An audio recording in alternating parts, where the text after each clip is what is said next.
tardes, esto es Nosotros Latam. Bueno, para mí es un placer recibir hoy a Noel Leal, a quien respeto mucho. Sé de la lucha de Noel en lo personal, del movimiento Fénix por la libertad de Venezuela, que es la libertad del continente.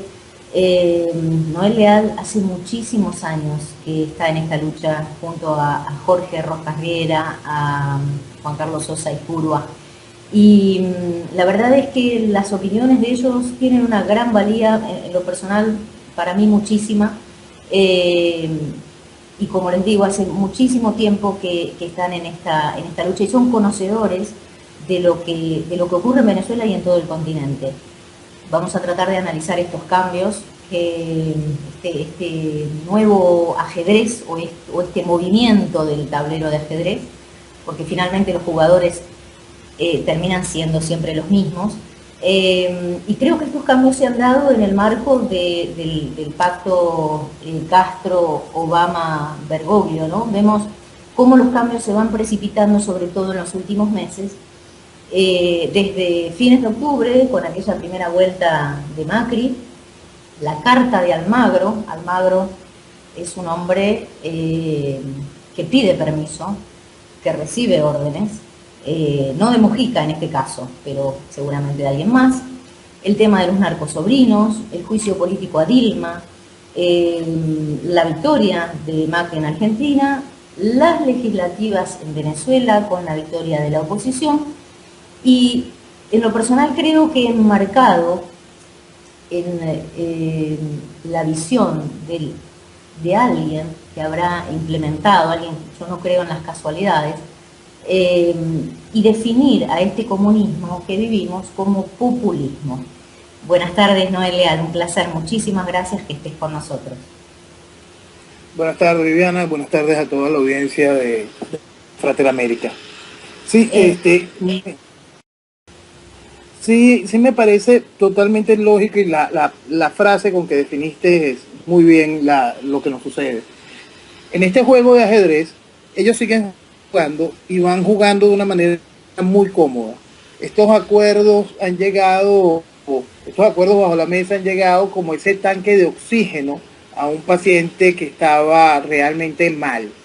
La estructura del Foro de Sao Paulo ha venido haciendo tanto daño a nuestros países y ha debilitado a tal nivel todo el aspecto, toda la estructura institucional de cada uno de nuestros países, que eso ya iba crujiendo, pues está generando un proceso de anarquía social interna, baja, que no está a la vista de todos. Y esta ola de cambios, eso espero que se haya notado bien claras las comillas, esta ola de cambios viene a darle oxígeno al Foro de Sao Paulo, a poder sacar a sus fichas desgastadas de la palestra y colocar sus nuevas fichas, darle espacio, darle movimiento. Las fichas ya son descartables, convirtieron ya fueron útiles en su etapa de destrucción. Ahora la etapa de consolidación del proceso puede quedar a cargo de otras caras, de otras figuras, ¿sí? Y esta gente que también ha venido disfrazando este proceso neocomunista que nos va consumiendo, que va haciendo a los pueblos cada vez más dependientes, lo van disfrazando de populismo, lo van disfrazando como si solo fuese populismo, sí, queriendo desechar la carga ideológica salvaje y lo que siembra a lo largo de los procesos mientras gobiernan. Yo creo, Noel, que no es casual, como decía antes, que se haya instalado tan fuerte el término, la definición de populismo en toda la región. Y hoy hay gente, tanto en Argentina como en Venezuela, eufórica, entendiendo que han derrotado al populismo. Y es posible que hayan derrotado el aspecto populista del comunismo. Pero finalmente el comunismo sigue. Y si hay alguien que nos escucha y entiende que el comunismo fue derrotado en Latinoamérica o que el comunismo, ha capitulado, tiene estos micrófonos abiertos. Pero el comunismo continúa, quizás con otras caras. Déjame contarte, Noel, una apreciación, y por eso yo estaba muy entusiasmada por hablar contigo ya hace tiempo, que la primera vuelta en Argentina, cuando bueno, Macri obtiene un porcentaje que ni el propio Macri lo esperaba, y con posterioridad en la segunda vuelta, a fines de noviembre, había un 2% de diferencia entre el candidato de Cristina Kirchner, el candidato Scioli, y Mauricio Macri. Y aún sin los resultados definitivos y con un 50% del conteo, Daniel Scioli se autoproclama derrotado. No solo eso, sino que algo muy llamativo también. A las 6 de la tarde, a la hora que finaliza el comicio, los canales oficialistas ya daban por ganador a Macri. Finalmente con un 2% de diferencia con Scioli. Esto pareció bastante extraño, como si el resultado hubiese sido el esperado. Bueno, nos parece muy extraño, por lo menos a mí, que con un solo 2%, 2,5% de diferencia, no se haya hecho un fraude, que de hecho lo han hecho en otras elecciones. Para manipulaciones electorales, Venezuela ha sido escuela, y esas manipulaciones electorales han sido demostradas académicamente desde el fraude electoral del referéndum revocatorio de 2004. La manipulación electoral llega a límites tan absurdos como el que te voy a comentar, porque aquí también hay una fascinación rara con estos números de porcentaje. Aquí tenemos un número favorito de parte de la Rectoría Electoral, de parte del CNE, que es el 74%. En el 2005, la población venezolana, ante el fraude evidente del referéndum del 2004, decidió abstenerse, simplemente no participó. No participó la oposición, pero extrañamente, según ellos, tampoco participó el chavismo. Y de acuerdo a los números que emanó la Rectoría Electoral, fue el 74% del país el que se abstuvo. En el 2006, logran manipular a la gente y llevarla de nuevo al matadero electoral utilizando a un candidato. Y este candidato logra hacer que la participación electoral, a un año de una abstención del 74%, esa participación se convirtiese en 74% de participación. Y hoy tenemos en estas elecciones parlamentarias recientes, es importante recalcar que siempre las elecciones parlamentarias tienen mucho menos interés, mucha menos pasión, despiertan mucho menos interés que las elecciones presidenciales o elecciones de gobernadores y alcaldes. Estas elecciones parlamentarias tuvieron una participación del 74%.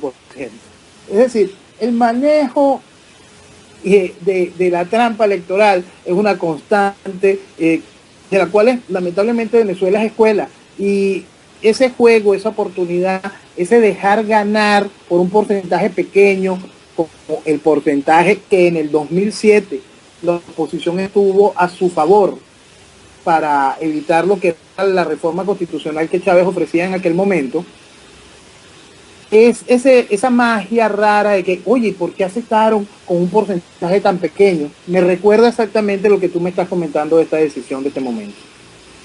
Y Noel, yo entiendo, pero esto tú me corriges, que en Venezuela todos están esperando la revocatoria a Maduro. Y en función de lo que estamos conversando, sí es importante para el Foro de Sao Paulo, para este proyecto, sacrificar a Maduro como quizás se haya sacrificado a Cristina Kirchner. No veo que Maduro pueda ser sacrificado a través del revocatorio. Yo creo que ellos pueden jugar hacia el desgaste final y llevar el régimen tranquilamente a las elecciones del 2019. Para que el revocatorio se active en Venezuela, esta nueva Asamblea Nacional en pleno tiene que llamar a ejecutarlo. Y es la parte donde yo veo muy difícil. Yo he ido comentando desde hace mucho tiempo que nuestra oposición no solo es socialista como es con el gobierno, como es el gobierno, sino que la oposición venezolana es castrista, juega muy bien los intereses que quiera fijar Castro en nuestro país, y lo hacen de una manera muy clara y definida.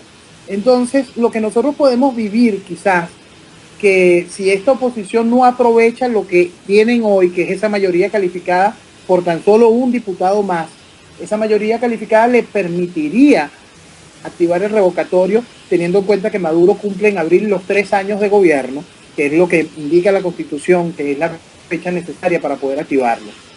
Si esta oposición lo hace, ahí sí sería una real sorpresa.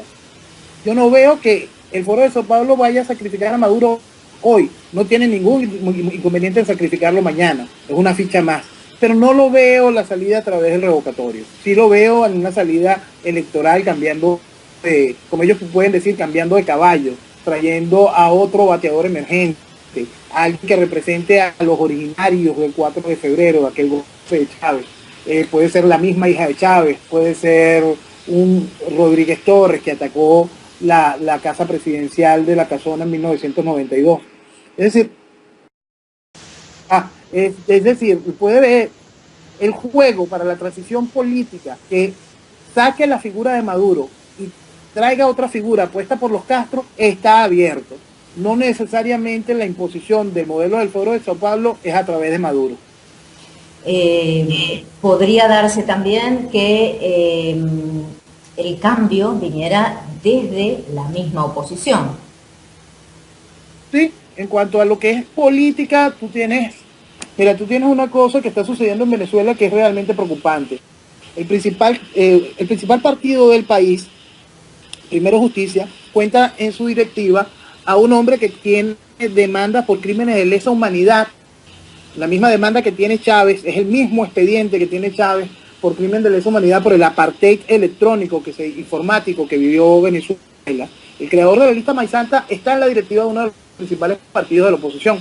Ese partido de oposición tiene en la voz de su principal candidato el pretender llevar las misiones sociales que impuso Chávez, los paquetes sociales que han vuelto a la sociedad venezolana cada vez más dependiente del Estado, cada vez más mendiga. La principal oferta electoral de ese candidato presidencial es hacer constitucional ese programa de depauperación de la sociedad. Tienes en el otro lado al otro candidato, al otro líder opositor que se encuentra preso. Tienes a su esposa y a su mamá haciendo campaña hacia el legado que dejó Hugo Chávez, validando cada una de las oportunidades y pensamientos políticos de Hugo Chávez, negando el pasado, negando que anteriormente hubiesen presos políticos.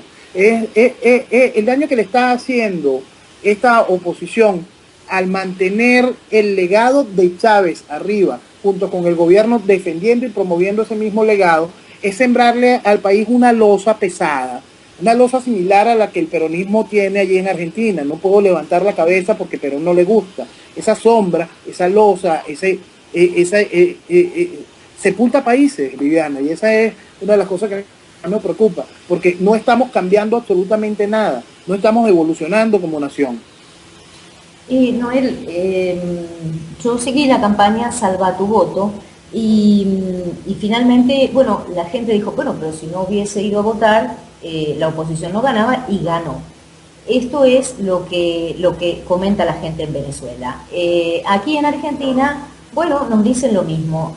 Bueno, ustedes decían que el Foro de Sao Paulo con votos no salía y acá está, y salió. ¿Qué decirles a aquellos que entienden, vuelvo sobre lo mismo, que han vencido al populismo? Porque aparentemente ahora se ha legitimado absolutamente todo. Venezuela finalmente resultó ser una democracia, como tú dices, se invisibilizaron todas las víctimas, y es muy parecido al caso cubano. Exacto. Raúl se pasea por el mundo, después de 60 años de tiranía, se pasea por el mundo y es recibido cual democracia legítima. El rey Castro se pasea con toda la tranquilidad y con el aval que le da ser dueño de una nación esclavizada y ser apoyado por las naciones que deberían de señalarlo y execrarlo como lo que es, un tirano. El barniz democrático que está viviendo el Foro de Sao Paulo, este oxígeno que le ha traído estas supuestas olas de cambio, es realmente interesante, porque sí tiene una oportunidad como país, cada país, de dar el cambio y el paso hacia adelante. Hay un caso común que nos está manejando el asunto en Argentina con el asunto en Venezuela, que es el gran desastre económico que están sembrando. Ese desastre económico obliga a que el gobierno de Macri en Argentina o los gobiernos que pudiesen venir aquí ante un cambio de la estructura del partido tenga que generar una serie de políticas económicas que van a ser muy fuertes si queremos seguir siendo país. Y esa serie de políticas económicas lo que van a hacer es que el discurso baboso, socialista, que reivindica lo que está podrido, que reivindica el papá Estado dador, va a ser el que vuelva a ganar adeptos. Y eso va a ir colocando más atrás las esperanzas de países para el desarrollo. Venezuela tiene hoy la oportunidad de ver en el gobierno de Argentina el futuro que nos espera a mediano plazo si el país no se compromete con los cambios necesarios para su desarrollo. Si el país quiere seguir oyendo las voces del desastre, las voces que los llevan a seguirse hundiendo como nación, nosotros también lo podremos sentir. La responsabilidad que tiene cada uno de los ciudadanos es despertar ante la realidad, saber que este comunismo está allí, está sembrado muchos de los factores que son oposición en nuestros países, que fungen como oposición en nuestros países y hacen todo lo posible para seguir minando a la sociedad y haciéndola débil, banal y poco constante, poco coherente frente a la realidad. Una de las cosas que más me duele de lo que estamos viviendo hoy es como parte de una sociedad que estaba comenzando a despertar, que estaba encontrando ese problema ideológico, esa comunión política entre el mensaje que emanaba el gobierno y el mensaje que emanaba la oposición, y estaba empezando a entender que eso no estaba bien, hoy echó hacia atrás. Es una sociedad veleta, es una sociedad poco constante, es una sociedad poco consciente consigo mismo. Y nuestra principal labor hoy es más allá que hacerla despertar, es hacerla crear conciencia de sus valores, de su derecho y de su futuro, demostrarle la importancia de ser coherente y consciente, aprender a hablarles a una sociedad que no nos está entendiendo, que no nos está escuchando y que cree en el efecto que le está brindando hoy este supuesto cambio del panorama político y banalizan el poder, la fuerza y lo ya sembrado por el Foro de Sao Paulo. Noel, es posible, lo mencionabas recién, se estaba tan cerca de lograr algo real, algo legítimo, que aparece súbitamente este cambio quizás de maquillaje, esta gran puesta en escena. ¿Es posible esto que se estaba tan cerca de algo real? Piensa en una inmensa olla de presión. El régimen en Venezuela le subía todos los días presión, fuerza, y esa presión no tenía válvulas. Llega la campaña electoral, llega la puesta en escena electoral y la válvula se abre. Y esa válvula libera una gran cantidad de presión. Pero con el triunfo aparente, este triunfo electoral, este triunfo que brinda hasta una mayoría calificada en el caso de Venezuela, no es que la válvula liberó la presión, es que la destapaste y el agua está fría. Todo lo que le habías hecho al país hoy está banalizado. El gobierno no es tan dictatorial. Oye, sí tortura, pero no tortura tan fuerte, ¿vale? Técnicamente lo que tú estás escuchando es que al país lo anestesiaron de una manera salvaje y está como drogado con esa droga que pone a la gente boba, creyendo una gran sensación hippie en la calle, que no termina de entender que ayer tenías una pistola en la cabeza y que hoy la tienes, pero lo está detrás de una almohada, no la ves. Así estamos. Comentarles a todos quienes nos escuchan lo que se vive aquí en Argentina, que es una luna de miel en medio del Flower Power, ¿no? Por ahora. Y que esa luna de miel está incluyendo también la invisibilización del pasado más reciente, del pasado que tuvimos hasta hace unos días. Contarte, Noel, bueno, la importancia de los símbolos en la casa de gobierno, en cada cadena de Cristina Kirchner, lo veíamos todo el tiempo, que casi eran todos los días. Veíamos los cuadros de Chávez, los cuadros del Che Guevara, que habían sido colocados obviamente por los gobiernos del matrimonio Kirchner. La importancia de los símbolos y la importancia de finalizar con una etapa hizo que, bueno, Macri también invisibilizara, sí, los dejó, sí, los sacó. Hubiese sido una gran foto y un gran gesto ver a un nuevo presidente en quien la gente confía y espera que sea definitivamente otra cosa, verlo bajar esos cuadros. Pero eso finalmente no se hizo. Lo menciono simplemente como un gesto que hubiese sido un gran gesto frente no solo a los argentinos que lo votaron, sino hacia toda la región. Esto no ocurrió. Lo menciono como algo más, pero este tipo de gestos no han ocurrido todavía. Es tan importante hacer que los países despierten hasta su realidad y es tan importante mantener al país informado, no solo. Mira, nuestros pueblos no tienen memoria, Viviana, y quizás más el pueblo venezolano. Es una cosa realmente impresionante la negación de lo vivido.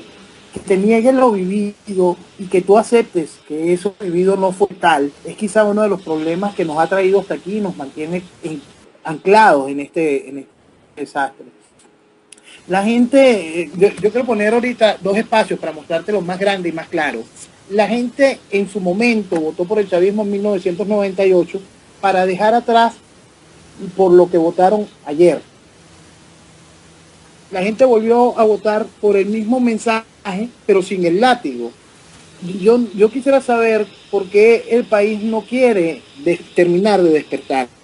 Sé qué herramientas han usado para que el país no entienda y no despierte. Sé que igual que hoy se hace invisible el pasado reciente, invisibiliza ese pasado reciente, en el presente constante vuelven invisibles las alternativas, las posibilidades de que el país pueda haber otro camino, un camino hacia el desarrollo, hacia la real independencia individual y hacia la libertad y el crecimiento. Eso se hace invisible gracias a una estructura de generadores de opinión que nada más favorecen el espacio político de los que siguen los mismos lineamientos que retrasan a la sociedad, los que siguen ese lineamiento socialista que tantas veces va a seguir amarrando a los pueblos a la destrucción. El asunto es cuando el ciudadano, ese ciudadano que ya estaba a punto de despertar, ¿por qué le es tan fácil retroceder? ¿Por qué le es tan fácil abandonar lo que era ya una posición, lo que era ya un pensamiento y un despertar?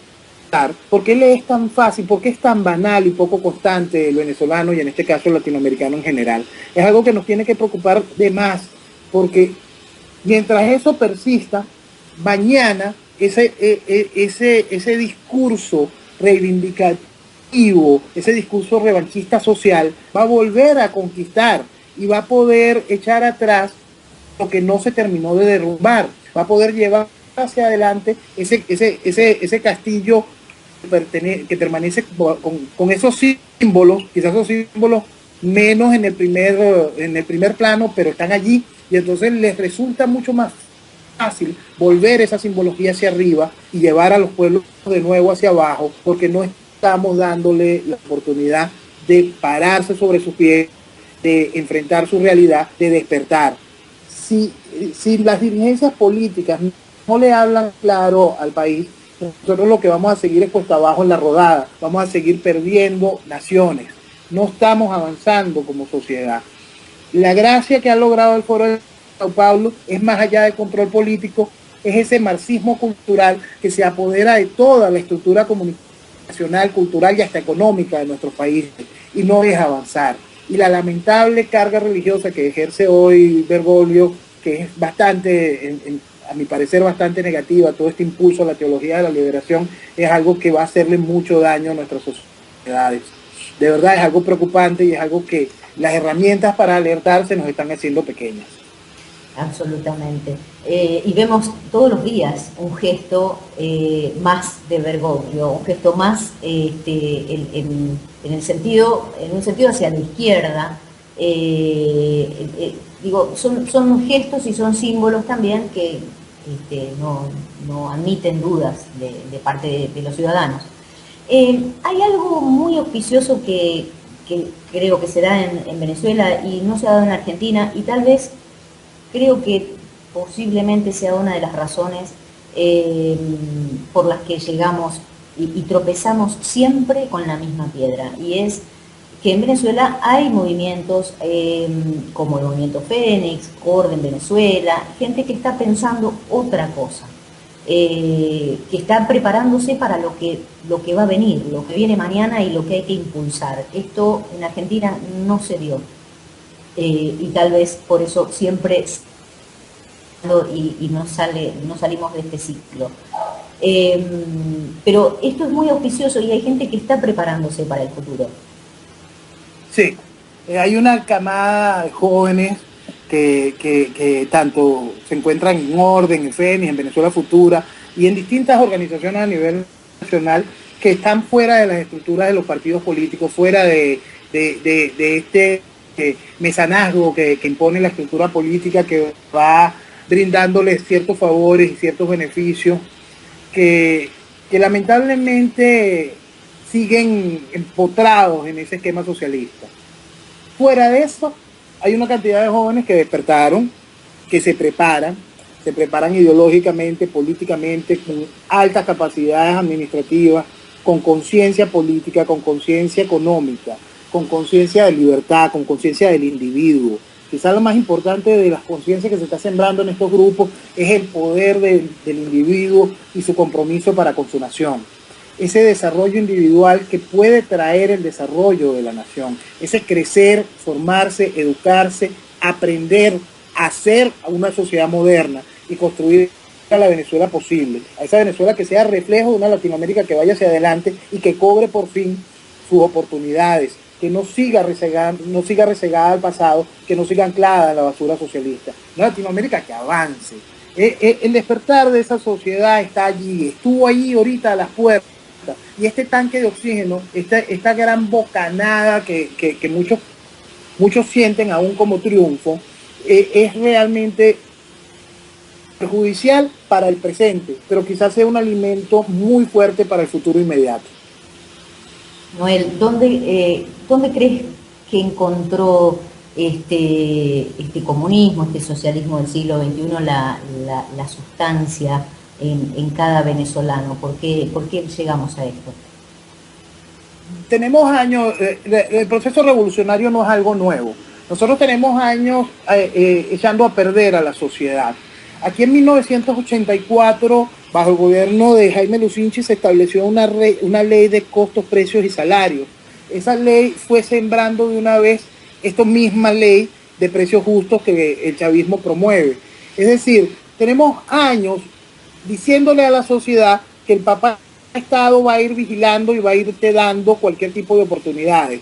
Esto lo que genera es desastre, genera dependencia, genera a grandes sectores de la sociedad apáticos, a grandes sectores de la sociedad acostumbrados a sobrevivir y no buscando cómo vivir.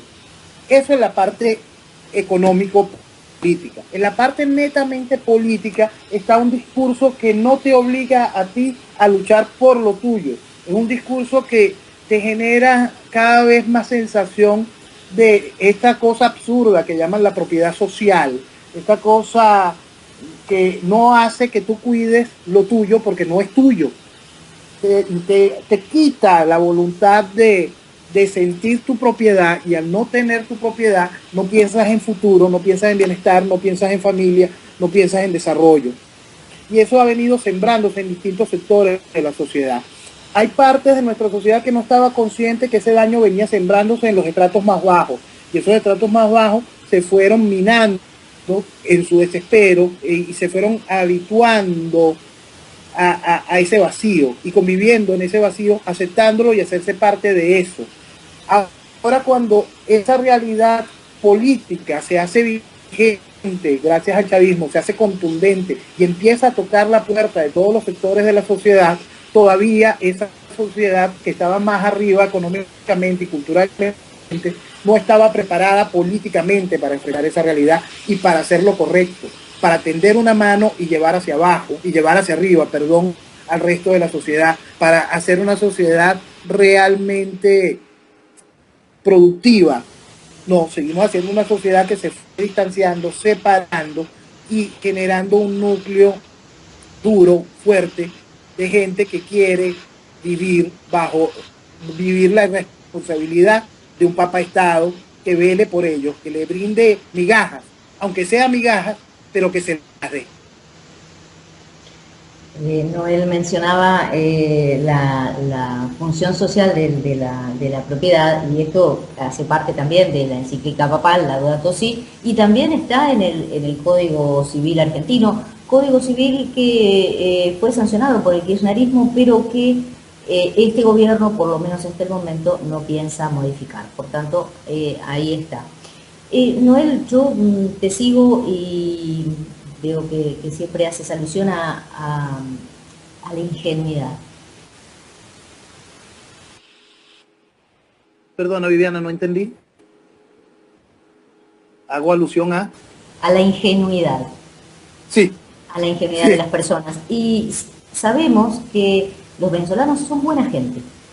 Y que hay mucha buena gente en el continente, pero evidentemente hay, o culturalmente habremos aprendido que ser bueno es ser ingenuo. Y no es así. Y eso va a costar muchísimo modificarlo. Mucho. La ingenuidad, fíjate, aparte de gracias a esa ingenuidad, aquí se ha estimulado la irresponsabilidad.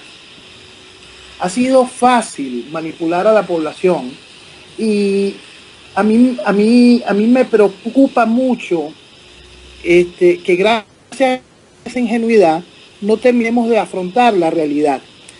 Hay algo que todo este aparataje, este triunfo electoral, la gente no ha terminado de sumar. Simplemente estamos viviendo la misma realidad que sabemos. La realidad electoral de que la oposición era mayoría frente al chavismo era evidente, estaba en las calles. Jamás en ningún triunfo del chavismo hubo una celebración en las calles. Lo que había era vacío, era tristeza, era apatía, era frío, era miedo. Eso es lo que se sentía en cada punto electoral. Pero esta vez el triunfo electoral se dejó ver. No se quiso cubrir con el manto del fraude. Distintas acciones hicieron posible que el manto del fraude no brillara, pero la realidad electoral sigue siendo la misma. El chavismo es la minoría que es después de que Chávez mató gente en el 2002, después de que regó las calles de sangre, después de que se vistió formalmente de genocida. Esa es la realidad del chavismo. Venezuela no es un país que venga y exalte al genocidio como posibilidad política, no es un país que quiera sumirse en el comunismo esclavizante. Sí, es un país que es malamañoso en un sentido de querer ese papá Estado. Es un país que le cuesta asumir el compromiso de lo que significa la palabra libertad de nuevo. Ese país tiene que asumir ese compromiso con esa palabra. Ese país tiene que despertar frente a su realidad como individuo y luchar por su futuro y su desarrollo.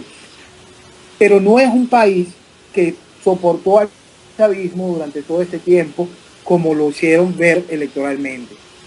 La expresión electoral del domingo simplemente es la misma expresión electoral que hemos vivido desde el 2004, antes tapada con el fraude, hoy con la luz de una realidad que alguien permitió que se viese, que distintas fuerzas permitieron que se viese, que el desgaste político y el costo que significa ser catalogado como un narcoestado de las posibilidades de cambiar la cara para continuar de nuevo la estructura del Foro de Sao Paulo. Es preocupante que la gente no vea el desastre por querer sentirse comprometidos con el esfuerzo hecho.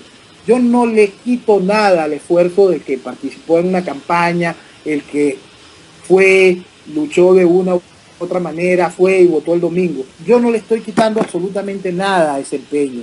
Yo lo que le estoy quitando es la venda de los ojos a los que creen que ese empeño tumba un narcoestado comunista, genocida, que tiene acciones dentro del régimen y dentro de la oposición.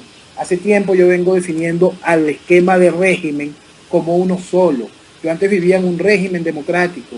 Hay países que tienen un régimen democrático, países que tienen un régimen monárquico. Yo vivo bajo un régimen socialista, con un gobierno en ejercicio que me lleva hacia el comunismo, que es una izquierda carnívora, y tenemos a una oposición socialista, que es la izquierda vegetariana, que vive revistiendo de democracia la desgracia que estamos viviendo. En función de esta ingenuidad que hablábamos, ¿recuerdas? Hace años la gente en Cuba, bueno, ya decía, bueno, ya Fidel se va a morir, en algún momento se muere, entendiendo que la muerte de Fidel era la muerte del comunismo. Finalmente vino Chávez, bueno, se esperaba que Chávez, bueno, no sé, muriera en algún momento, finalmente eso ocurrió y el comunismo siguió. Eh, bueno, Maduro ha matado gente, lo hemos visto en el 2014. Curiosamente, en el 2014 la OEA nada vio de todo lo que ocurrió. Creo que ningún organismo internacional ha tomado en cuenta lo que pasó en Venezuela. Curiosamente, bueno, ahora despiertan. Eh, es la misma situación la gente que ha votado y que espera un cambio a partir de la asunción de todo este cuerpo legislativo en enero. Si la gente va a creer en su fantasía y se compromete. Una de las cosas que más me preocupaba a mí es que también se legitimó a una oposición que ha sido funcional para el gobierno. Una oposición que cuenta también entre sus voces a jóvenes, lamentablemente diputados jóvenes que se definen como allendistas. Imagínate el futuro que le quieren dar al país. Entonces es realmente preocupante que la sociedad pretenda, a mí, tú sabes que, Viviana, yo uso mucho Twitter y Twitter me parece una herramienta extraordinaria, ¿no? Y entonces tú encuentras en las biografías de la gente, yo soy antisocialista y los veía haciendo campaña por candidatos que sus principales banderas eran estructuras y políticas socialistas. El desconocimiento político-ideológico nos ha sembrado un país en retroceso. Se aprovechan de la ingenuidad del venezolano, de la ingenuidad y se le estimula su responsabilidad. Mañana, frente a esta nueva asamblea, esta asamblea que tomará posesión el 5 de enero, llega con una mayoría calificada. Sí, un gran volumen de diputados frente al hecho de lo que quedó, 2/3 contra 1/3. Pero esa mayoría calificada pende de un solo diputado. Ese diputado 112, es el que puede hacer posible que se convoque un referéndum revocatorio y abrir las puertas para un real final de la estructura del PSV, ese sacrificio que haría Castro, que haría el Foro de Sao Paulo de la figura de Maduro y quizá de la figura del PSV. Pero si ese diputado no está comprometido, si esa estructura de la nueva directiva de la Asamblea Nacional no ejecuta ese mandato popular expresado en votos de una vez, si no se aprovecha esa oportunidad, vamos a ver cómo llenan de nuevo, cómo buscan la argumentación política para aprovecharse de esa ingenuidad del venezolano y seguir dándole largas a este asunto. Venezuela ha vivido en estos 16, 17 años de revolución 20 elecciones nacionales. 20 veces ha ido el venezolano a expresar su voto en las urnas. Esas 20 veces ha obtenido 2 triunfos. 2 triunfos le brindó la revolución al país. 2 oportunidades de alegría le brindó el régimen al resto de los venezolanos. Si bien la expresión popular ahorita alcanzó unos límites realmente altos y significativos como para poder tener esos 2/3, como te digo, penden de un solo diputado, ese cambio social, ese despertar político que el mundo entiende hoy como un despertar político, puede llevar un gran desgaste si llevamos esto hasta el 2019. Primero vendrían unas nuevas elecciones de gobernadores, después vendrían unas nuevas elecciones de alcaldes, y mantener al país caliente y encendido con la oportunidad de un revocatorio o con la oferta de una nueva constituyente. Es muy delicada la situación si no se hace lo correcto. Lo correcto es muy sencillo. Se instaura esta Asamblea Nacional el 5 de enero del 2016, se instaura con todos los miembros de la directiva, con toda la directiva en manos de la oposición, lo cual está en su derecho al tener los 2/3 de la Asamblea, y de inmediato convoca a la realización de un proceso revocatorio. Ahí sí estuviésemos viendo a una oposición que quiere poner de alguna manera fin a la figura principal que hoy está ejerciendo gobierno. Parte del problema que nosotros tenemos en el país es que la dirigencia política y la estructura política activista del país no entiende o no sabe o no quiere comprender qué es el Foro de Sao Paulo, qué es una organización criminal cuando toma el poder de una nación. Se banaliza tanto eso como se banaliza el concepto ideológico. Y cuando usted banaliza esas dos piezas, esas dos herramientas, es como un alicate que va apretando la posibilidad de que la libertad tenga luz, tenga fuerza y tenga brillo. Si dejamos cada día atrás lo real y nos sumimos en la esperanza, mira, la esperanza, bien lo recordaba Juan Carlos Sosa en el último artículo, la esperanza era el principal demonio de la caja de Pandora. Nosotros tenemos que estar muy claros frente a lo que estamos destapando hoy. Lo que estamos destapando hoy, ese triunfo de hoy, a mí me traje un amargo sabor a déjà vu, porque me recuerda el triunfo del 2007, que trajo 8 años más de chavismo, que trajo la oportunidad de que hoy estuviese Nicolás Maduro en el poder. Este amargo sabor de déjà vu está generando un sabor dulce en nuestra población, y habrá que esperar que parte de la población se empalague y empiece a sentir que esto no está bien para poder volver a eso que teníamos hace rato, a ese despertar general de la sociedad, a esa sociedad que está despertando de su ingenuidad. Noel, un placer tenerte. Bueno, desde luego que aquí la radio está a disposición de ustedes, del Movimiento Fénix, del tuyo en lo personal, para lo que quieran expresar, compartir con nosotros estos diálogos y estas informaciones siempre nos enriquecen, porque desde hace años que vivimos y nos vamos viendo en ese espejo del futuro que resultó ser Venezuela, pero que finalmente nos gustaría vernos en Venezuela, y en una Venezuela libre, como seguramente va a ocurrir. No sabemos cuándo, pero que finalmente la libertad se imponga en Venezuela. Muchísimas gracias, Noel. Un placer tenerte acá. Gracias, Viviana. Buenas noches a todos. Gracias a Fraternidad América. Buenas noches a todos. Este fue el último programa del ciclo 2015. Gracias.